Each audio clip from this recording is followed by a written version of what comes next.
تبارك الذي نزل الفرقان على عبده ليكون للعالمين نذيرا. ينادى عليك كذا في وسط الأشهاد: فلان ابن فلان، استعد للوقوف بين يدي الله. الآن تقف بين يدي الله. يجيبون العاصي اللي كان مخربها في الدنيا، فيقول له الله: يا عبدي تذكر ذنب كذا يوم كذا؟ فيقول لا ما سويت. ينكر. الله يقرر بالذنوب وهو ينكر. فالله سبحانه وتعالى يقول له: يا عبدي ترى عندي شهود، عندي شهود.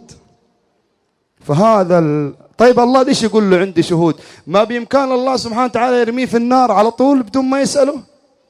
لأن الأمر أمره والخلق خلقه والملك ملكه. عيسى عليه السلام كان يقول عن قومه لله عز وجل: إن تعذبهم فإنهم عبادك وإن تغفر لهم فإنك أنت العزيز الحكيم. فيقول له الله: يا عبدي عندي شهود، في الملائكة شاهدين عليك، في الناس شاهدين عليك، في الأرض اللي كنت تمشي عليها شاهد عليك، الرسول شاهد عليك. فيقول: لا يا رب، ما أرضى إلا بشهود من نفسي، لا تجيب لي شهود من برا، أبغى شهود من نفسي. فيأمر الله عز وجل الفم إنه إيش؟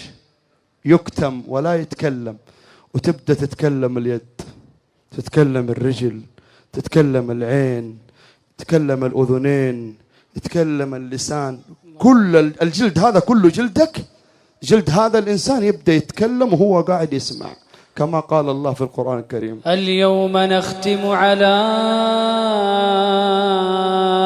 أفواههم وتكلمنا أيديهم وتشهد أرجلهم بما كانوا يكسبون. اليوم نختم على أفواههم وتكلمنا أيديهم وتشهد أرجلهم بما كانوا يكسبون. طبعا هو لما يسمع جلده يتكلم يبدأ يكلم جلده، يقول له: ليش تشهد علي أمام الله؟ يقول الجلد: ليش تشهد علي؟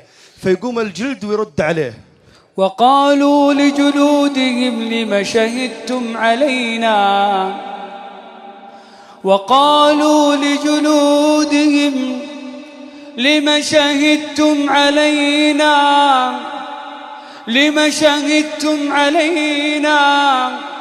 قالوا أنطقنا الله،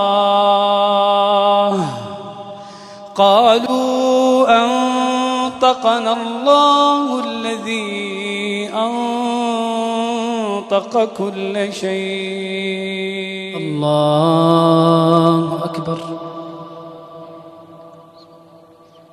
تبارك الذي نزل الفرقان على عبده ليكون للعالمين نذيرا.